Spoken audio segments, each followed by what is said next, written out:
туған үйде сыйлыям. Қазақ тілі, физика, алгебра, химия. Ең алғашқы еркелік сабақтардан қашқанбыз. Күлім қаққан класстас, жүзінен нұр шашқан қыз. Естен кетпес көктемім, жүрегімнің жыр әні. Ақ күмбезді мектебім, бақытымның тұрағы.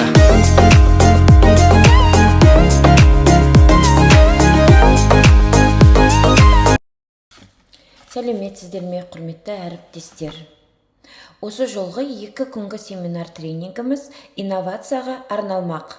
Яғни білім жолында мектеп оқушыларына инновациялық әдіс тәсілдерді тиімді қолдана отырып, сабақтарын қызықты өткізу жолдарын сізге көрсетіп, қысқаша үйрететін боламыз. Сіздермен 2 күн бойы семинар тренингті өткізетін мен Гүлнарай Қуанбай қызы.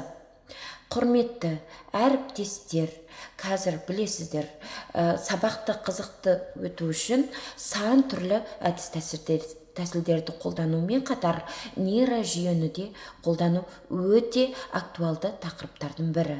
Біздің семинар тренингтің 2-ші күнінде сіздермен нейрожүйемен таныстыратын боламын. Ал енді, құрметті әріптестер, қысқаша 2 күндік семинар тренингіміздің тақырыптарына шолу жасап өтейін. Сабақта қолданатын квест ойындарды құрастырып үйренетін боламыз. Жасалу жолын көрсетіп өтемін. Заманауи викториналар барлық пәнге қолдану, жасау жолдарын көрсететін боламын.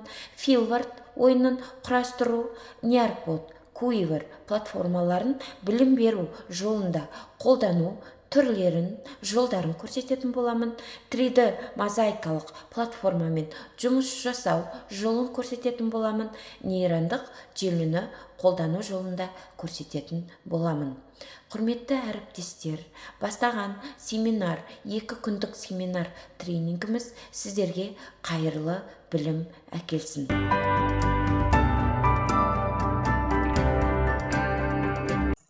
Ал енді семинар тренингімізді бастайық, құрметті әріптестер.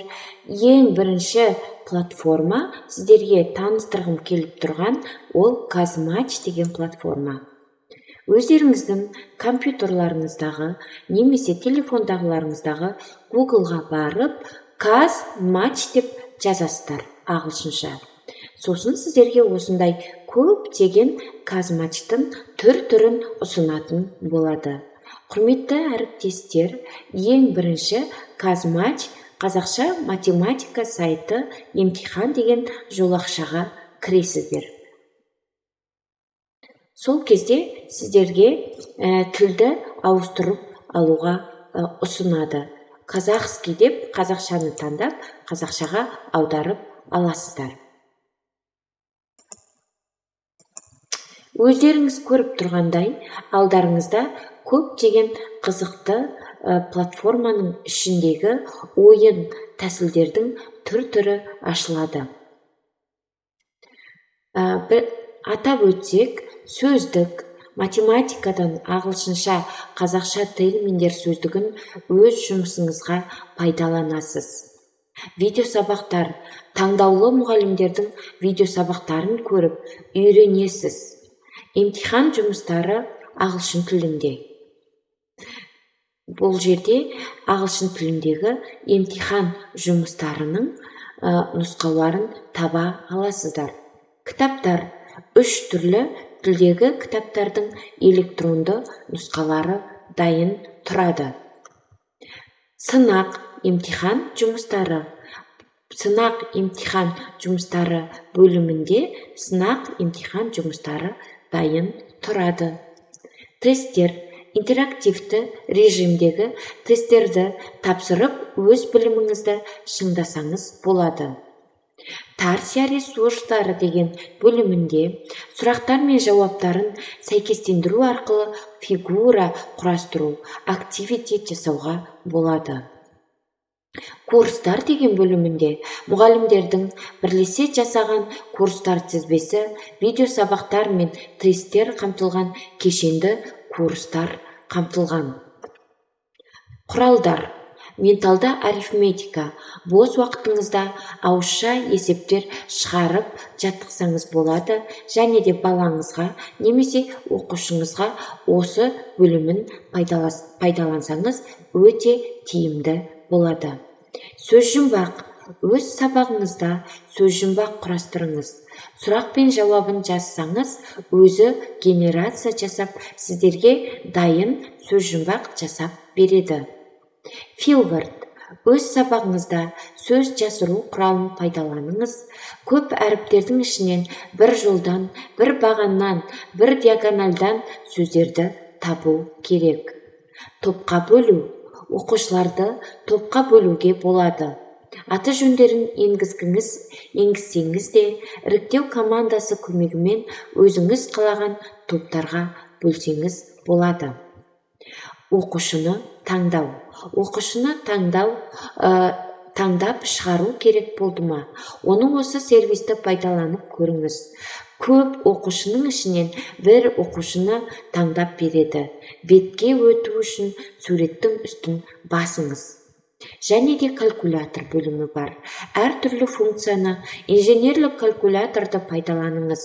Кері тригонометриялық өрнектің Эйлер тұрақтысының мәндерін тағы да басқаларын анықтасаңыз болады.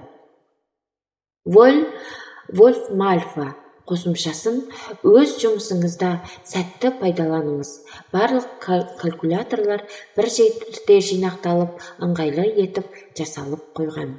Онлайн сағат. Сабақ кезеңдерінде, бақылау жұмыстарында онлайн сағат таптырмас құрал. Қолданып көріңіз. Жарнамасыз, таза, өте сапалы онлайн сағат болып табылады. Онлайн таймер, секундомер. Сабақ барысында жиынтық бағалау жұмыстарында таймерлер қажет болып жатады. Секундомер қолдану арқылы сабаққа берілген тапсырмаларды белгілеп, балаларға уақыт қоюға болады. Активитилер мен ойындар. Сабақ барысында немесе тыс уақытта қолданылатын активитилер мен ойындар жиынтығы.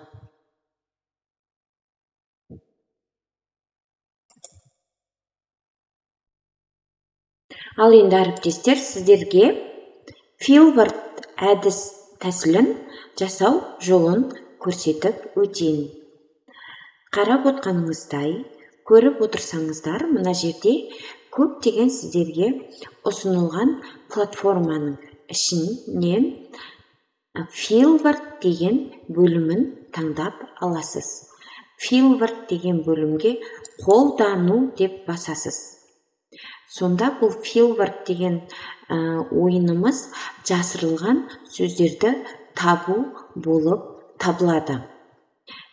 Мына жерде көптеген сөздерді жасыруға болады. Мына жерге, мысалы, өзіңіздің пәніңізге байланысты сөзді жасырып қойсаңыз болады. Мысалы, қазақ тілінен ғай астына түсіресіз, келесі сөзді жазасыз. Бастауыш астына түсіресіз, келесі сөзді жазасыз. Баяндауыш астына түсіп, келесі сөзді жазасыз. Анашым. Мен әрине, құрметті әріптестер, сіздерге көрсету мақсатында жазып отырмын. Сіздер өздеріңіздің пәндеріңізге керек сөзді жазасыздар. Құрастыру дейсіздер астында. Сонда жаңағы сөздерімізді бізге осы көп әріптердің ішінде, квадраттың ішіне жасырып берді. Енді жасырылған сөзді көрсету десеңіз, мына жерде сізге жасырылған сөздің тізімін көрсетеді. Біз одағай, бастауыш, баяндауыш, анашым деген сөздерді жасырып қойдық. Жазылған сөзді көрсетпеу деп басып, оны жауып тастасаңыздар болады. Шешімін көрсету десеңіздер, осылай сіздерге қара әріптермен жаңағы жазылған сөздеріңіз шығып келеді. Бастауыш деген сияқты, мысалы, анашым дейді. Осындай одағай дейді. Құрметті әріптестер, жаңағы жасырған сөздеріңіз көріп тұрғандағыдай қара әріптермен жазылып тұр. Енді шешімін көрсетпеу десеңіз, жасырып тастасаңыздар болады. Баспаға жіберу деп, мына жерде баспаға жіберу деп жаңағы жасаған Filbert ойынын шығарып аласыз. Бұған кез келген сөзді жазуға болады. Ең бастысы бірінің астына бірін жазсаңыз болады. Енді қазір мынаны баспаға шығарып алайық. Жарайды, шешімін көрсету деп жаңағы жасырған сөздеріміз қара болып тұрғанын қаласаңыздар, баспаға осындай жолмен шығарып аласыздар. Баспаға жіберу десеңіздер, бүйтіп принтерлеріңізді таңдап, сразу шығарып алып, оқушыларға апарып беріп, Filbert ойынын ойнатсаңыздар болады. Печат деп басып, міне сіздерге баспаға басып көрсетейін.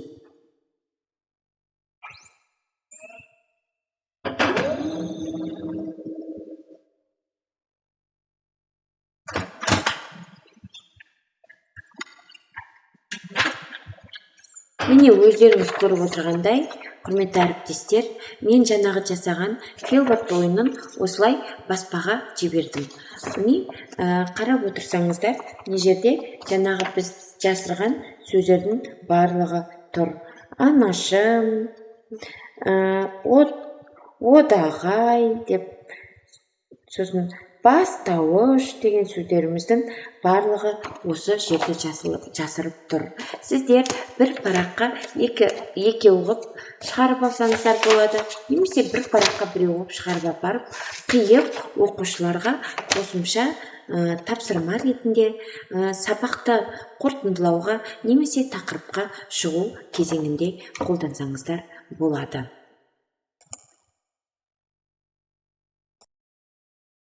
Құрметті әріптестер, сіздерге тартияны көрсетіп өтейін. Жаңағы казматчтың ішінде тартия ресурстар деген бөлімі бар. Соның ішіне кіріп, ашып көру дегенді басасыздар. Мына жерде дайын тартия әдістері сіздерге жасалынып тұр. Оларды сіздер жүктеп алып, өздеріңіздің сабақтарыңызға қолдана бересіздер. Мысалы, мына S1 дегенді басып, ең бірінші тартияны қарап, тұрған тетікшені басып, өстіп, өздеріңіздің сабақтарыңызға керекті тартия әдісін жүктеп аласыздар. Өздеріңіз білетіндей, мына тартия әдісін шығарып алып, қиып, оқушыларға таратып, осындай үш бұрышты фигура жасатып ойнатасыздар. Тек қана жасатып қоймай, астыңғы жағында мысалы есеп беріледі, үстіңгі жағында ол есептің формуласы беріледі. Тартия әдіс тәсілін осындай сабақты қорытындылау немесе сабақты үй жұмысын сұрау әдіс ретінде қолдануға болады. Тағы да бір реуін жүктеп көрейік. Тартия деген бөлігіне кіріп, мысалы, мынаны RP1 дегенді ашайық. Соны жүктеп алайын. Сонда мынандай тартия деген сіздердің алдарыңызда әдіс ашылады. Бұны да қағазға принтерден шығарып аласыздар да, қиып оқушыларға таратасыздар. Оқушылар жинақтап, өзінің өзіңіздің сабағыңызда оқушыларға ойнатуларыңызға болады. Бұл тарсия әдісі өте қызықты әдістердің бірі болып табылады. Ашық сабақтарда немесе күнделікті сабақтарда сабақты қорытындылауға немесе үй жұмысын сұрауға қолдансаңыздар болады. Және де, құрметті әріптестер, сөздік деген бөлігіне кіріп, соны көрсетіп өтейін. Сөздік деген бөліміне кірсеңіздер, мына жерде автоматты түрде сіздерге аударып беретін 3 ағылшынша, қазақша, орысша 3 тілде аударма тұрады. Мысалы, сөзді көрсету дейді. 10, 25 сөзді көрсету. Мына жерде таңдап аласыздар. 100 сөзді көрсету. Таңдау. Қазақша. Мысалы, қазақша дегенді таңдайсыздар. Міне, дәрев, қорыту, выводить дейді. Мына жерде сіздер көріп тұрғандай, бірінші жолағында ағылшынша, екінші жолағында қазақша, үшінші жолағында орысша сөздер тұрады. Барлығының мына жерде аудармасы дайын тұрады. Астына қарай түсіріп, өзіңізге керек сөзді тауып алсаңыз болады. Мысалы, анализ дейді, анализ дейді. Амплитуд, амплитуда. Operation, амал, әсер, действие дейді. Initial, алғашқы, бастапқы, начальный дейді. Құрметті әріптестер, осылай өздеріңізге керек сөзді тауып алсаңыздар болады. Осы жаңағы Казматчтың ішіндегі сөздік деген бөлігінде 3 тілдегі аударма тұрады. Ал енді, құрметті әріптестер, ары қарай жалғастырайық. Казматчымыздың ішінде тек қана Filbert деген ойыннан басқа да қызықты ойындар, әдіс тәсілдер жасауға болады. Құрметті әріптестер, бұл жерде мысалы оқушыны таңдау дегенді де таңдасаңыздар болады, немесе менталды арифметика, топқа бөлу дегенді де таңдасаңыздар болады.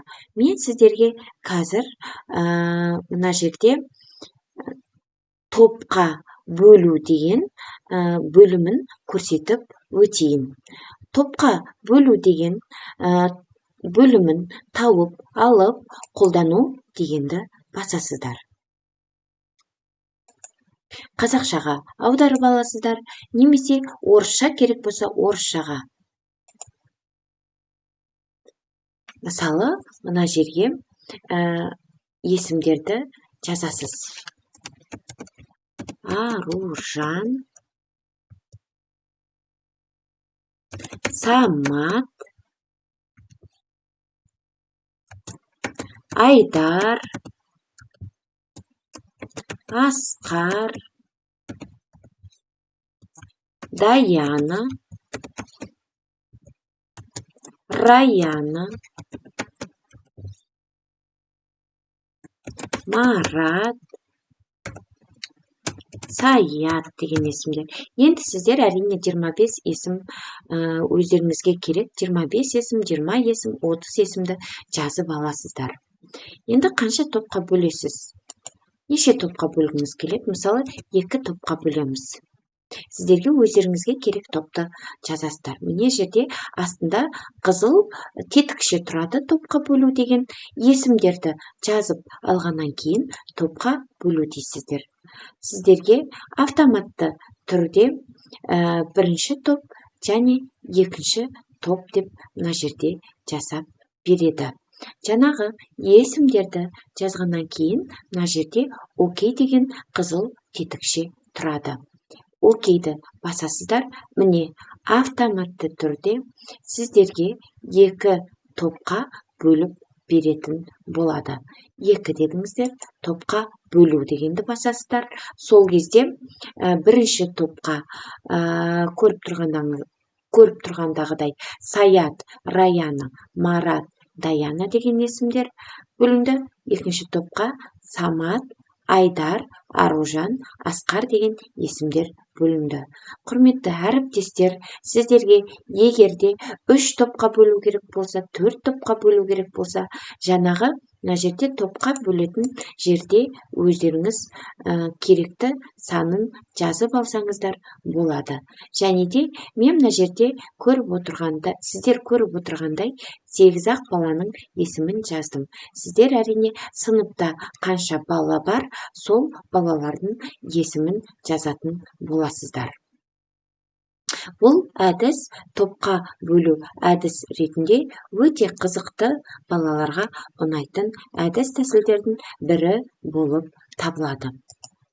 Және де, құрметті әріптестер, осы казматчтың ішіндегі тағы да бір қызықты бөлігімен сіздерге таныстырып өтейін. Мысалы, оқушыны таңдау. Оқушыны таңдау деген бөлімін таңдап аласыздар да қолдану деп басасыздар. Қазақшаға аударып аласыздар.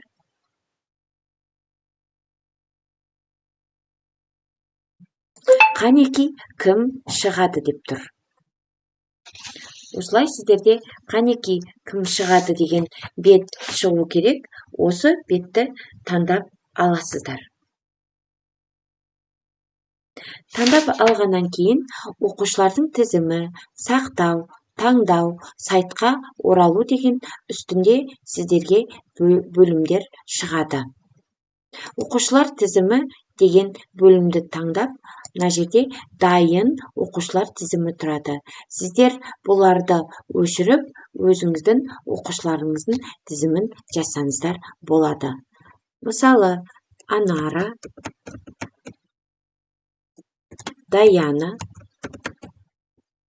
үтір қоюды ұмытпаңыздар арасына. Мына есімдердің барлығын өшіріп тастап, өздеріңізге керек оқушылар тізімін жазып алсаңыздар болады. Енді сақтау дегенді басасыздар. Жаңағы оқушылар тізімі сақталып қалды. Енді таңдау дегенді басасыздар. Жаңағы сіздер жазған есімдердің барлығы астында тұр. Енді, құрметті әріптестер, үстінде таңдау деп тұрады. Таңдауды басқанда балалардың есімдері автоматты түрде шығатын болады. Таңдау. Азизжан деген оқушы түсті. Тізімнен алып тастасаңыздар да болады, қалдырсаңыздар да болады. Тағы да таңдау дегенді басасыздар. Әлихан деген оқушының аты түсті. Тізімнен алып тастасаңыздар болады, немесе қалдырсаңыздар болады. Тағы да таңдау десеңіздер. Арайлым деген оқушының аты түсті. Тізімнен алып тастасаңыздар болады, немесе сақтап алсаңыздар болады. Құрметті әріптестер, өстіп тақтаға балаларды қызықты шақырып, қызықты сабақ сұрауға болады. Стандарттық жолмен журнал бойынша сұрағанша, осындай әдіс тәсілдер оқушыларға өте ұнайды, және де сабақтарыңызды қызықты етіп өткізуге көмек береді. Енді, құрметті әріптестер, келесі платформаға өтейік. Келесі платформамыз Learning Apps деп аталады. Google-ға барып, ағылшынша Learning Apps деп жазасыздар. Ең бірінші жолаққа кіресіздер. Сонда сіздердің алдарыңызда осындай парақ, осындай бет ашылады. Бұл платформада көптеген викториналар, интерактивті ойындар жасайтын боласыздар. Құрметті әріптестер, бірінші ойын жасамастан бұрын все упражнения деген бөлігіне кіріп, мына жерде өздеріңізге ұнаған шаблонды таңдап аласыздар. Мына жерде сіздерге көптеген шаблондарды ұсынады. Мысалы, мына Маша и Медведь деген шаблонды ашып көрейік. окей дегенді басасыздар. Твердость, мягкость деп екі бөлікке бөлініп тұр. Сіздер өздеріңіздің пәндеріңізге бағыттап жасасаңыздар болады. Бұл орыс тілі пәніне арналған Learning Apps'тағы дайын тұрған ойын викторина болып саналады. Мысалы, твердость дегенді басып, дегенді ашасыздар, о дегенді ашасыздар, а дегенді басасыздар, дегенді басасыздар. Сосын мягкость дегенді басып, мягкий знак, я, и. Сосын твердость дегенді басып, мягкость дегенді басып, твердость дегенді басып, твердый знак. Жуандық белгісін ашып аласыздар. Сөйтіп, сіздер өздеріңізге дайын ойынды алып қолдансаңыздар болады. Немесе астында, сол жағында создать подобное упражнение деген болады.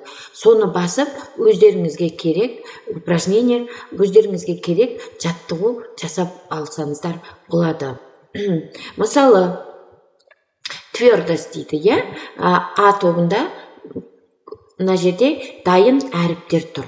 Сіздер бұл жерге басқа әріптерді қосып, астында завершить и показать в предварительном просмотре десеңіздер, өздеріңіздің жасаған жаттығуларыңыз пайда болады. Оқушыларға ссылка арқылы бөлісіп, ссылка арқылы сол ойынды ойнатсаңыздар болады. Құрметті әріптестер, тағы да все упражнение дегенге кірсеңіздер, үстінде барлық пәндердің тізімі тұрады. Өздеріңізге керек тізімді таңдайсыздар. Мысалы, мына жерде биология пәнін таңдап, биология пәнінде сіздерге көптеген мына жерде дайын ойындар, дайын шаблондар ұсынатын болады. Мысалы, мына животные дегенді ашсаңыз, домашние животные, дикие животные деп тұр, Мысалы, мынау ит, ол домашние животные, апарасыздар. Аю, дикие животные. Жылқы, домашние животные. Сиыр, домашние. Тиін, дикие животные. Доңыз, домашние. Түлкі, дикие. Бұғы, дикие, кірпі, дикие, арқар мүйізді, қой, дикие деп, қасқыр, дикие, ешкі, домашние деп, өстіп бөліктерге бөліп аласыздар. Сосын астында галочка тұрады, соны басасыздар. Сонда мына жерде қате болғаны қызыл мен жан-жағы қоршалады. Мысалы, мына қой дикие емес, домашний екен. Бүйтіп жөндеп алсаңыздар болады. Өстіп балаларға создать упражнение деген астын басып, балаларға өздеріңізге керек жаттығуды жасап апарып, көрсетіп, интерактивті доскада ойнатсаңыздар болады. Тағы да все упражнениеға барып, басқа пәнді таңдап көрсетейін сіздерге. Мысалы, историяны таңдайын. Историяны таңдасаңыздар, мына жерде көптеген тағы да дайындар тұрады.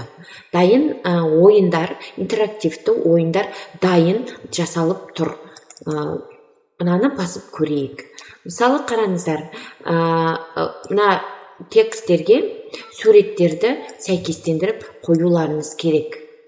Мен қазір тез сәйкестендіріп қоям, сіздер асықпай өздеріңіз дұрыс нұсқада қоясыздар әрине.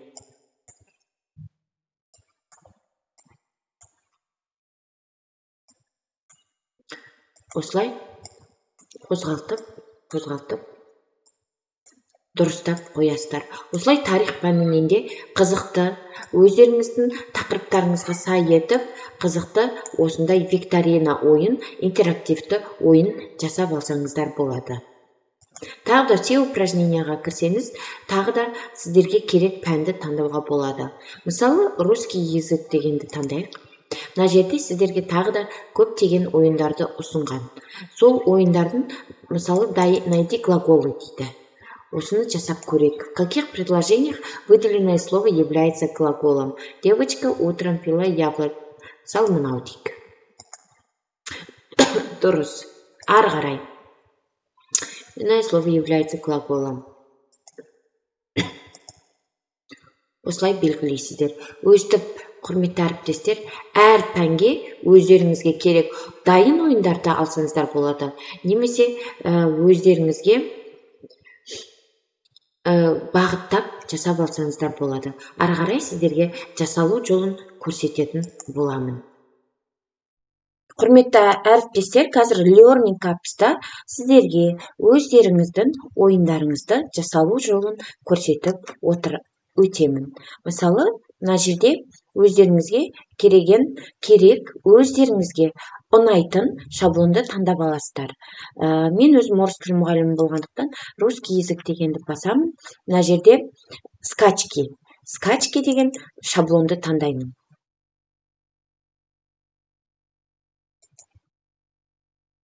Біреуін таңдап алам, играть в одиночку дегенді таңдау болады, немесе топпен ойнауды таңдауға болады.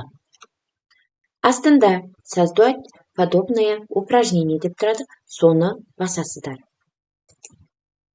Басқаннан кейін мына жерге өздеріңізге керек сұрақтарды жазасыздар. Мысалы, мен жазамын вопросы существительного деп жазамын. Астына сұрақтарды дайындап, өзімнің алдын ала жасауға жоспарлап қойған сұрақтарымды енгіземін. Мысалы, кто, что.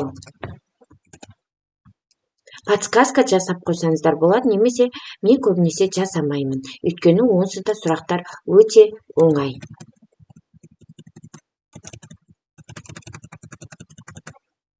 Какой? Какая?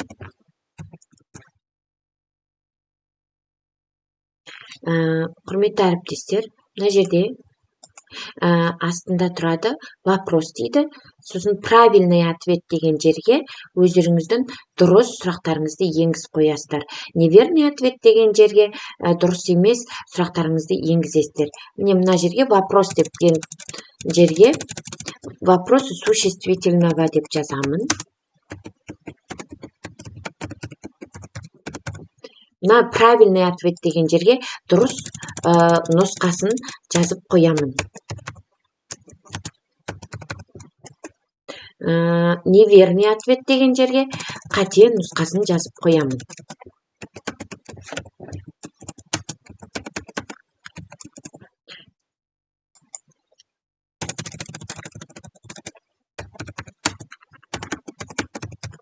Что делать?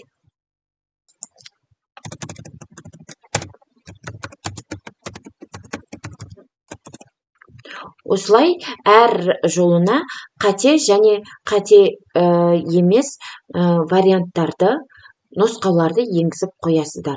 Мына жерге тағы да бір сұрақ жазайын.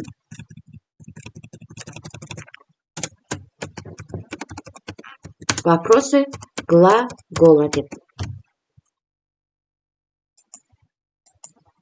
Аға дұрыс жауабын жазамын.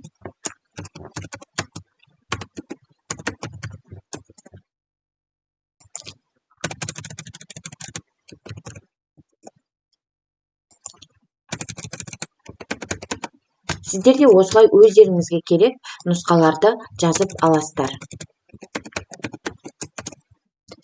Енді келесі сұрақты енгіземін. Мен өзім орыс тілі мұғалімі болғандықтан орыс тілінен жасап көрсетіп жатырмын сіздерге. Вопросы прилагательного.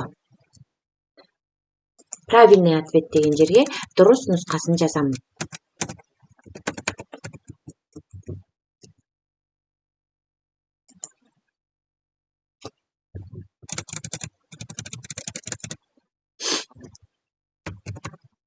Осылай өздеріңіздің нұсқаларыңызды енгізіп аласыздар.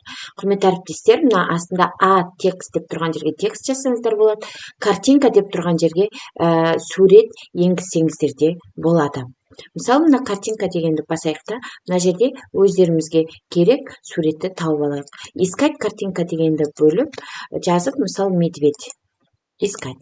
Сосын мына картинкалардың біреуін таңдап аласыздар.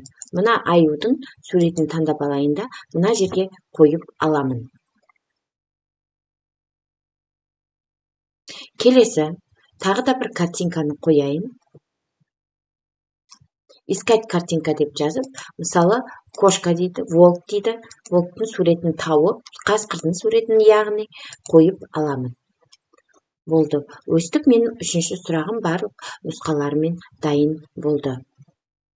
Құрметті әріптестер, сіздер 10, 15, 20 қанша сұрақ керек жауаптарымен сізге сонша жазып аласыздар. Мен әзірге сіздерге көрсету мақсатында тек қана 3 жасадым. Барлығын жасап болғаннан кейін астында завершить и показать в предварительном просмотре деп тұрады. Окей деп басасыздар, играть в одиночку. Енді сіздерге ойынды ойнап көрсетейін. Вопросы существительного. Кто, что? Галочканы басасыздар. Дұрыс. Міне жасылмен басылды, менің жылқым алдына қарай жүрді. Вопросы глагола. Что делать? Дұрыс. Менің дұрыс жауабым жасылмен қоршалды, жылқым алдына қарай жүрді. Вопросы прилагательного. Біріншісі. Дұрыс. Алдына қарай жылқым жүрді. По какой міне мына жерде тағы да әріптестер ары қарай дұрыс жауапқа жауап берсеңіздер, осылай сіздерде жылқыларыңыз алдына қарай жүріп отырады. Егер қате сұраққа жауап берсеңіздер, қате жауап болса, жылқыларыңыз алдына қарай жүрмейді. Мысалы, мына жерде қызыл болып қалды, менде ойынның жылқысы алдына қарай кетті, менің жылқым қалып қойды. Міне, қызыл болса, қате жауап деген сөз, жасылмен қоршалған жер, ол дұрыс жауап деген сөз болады. Міне, мына жерде мен қате жауап бергем, дұрыс жауабы Б нұсқасы болып саналады. Мына жерде дұрыс жауап беріппін, өйткені жасылмен қоршалды, 15 сұрақтың 10-на жауап бердік. Ары қарай. Қате жауап бергем мына жерде, жылқым мына сары кигендегімен қалып қойдым. Мына жерде де қате жауап бердім, бірінші жауап дұрыс екен. Ары қарай.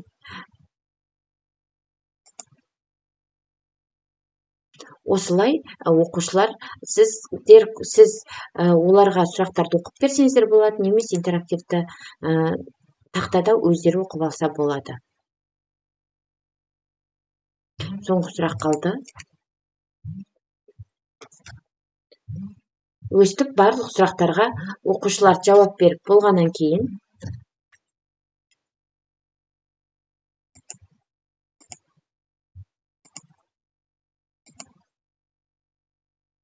өстіп ойынның жылқысы алдына қарай, компьютердің жылқысы алдына қарай кетті. Біз 1-2 сұраққа дұрыс жауап бермегендіктен артында қалып қойдым. Осылай сіздер қызықты ат жарысы деген ойынды Learning Cups платформасында тез бірнеше минуттың ішінде жасап алып оқушыларға ойнатсаңыздар болады.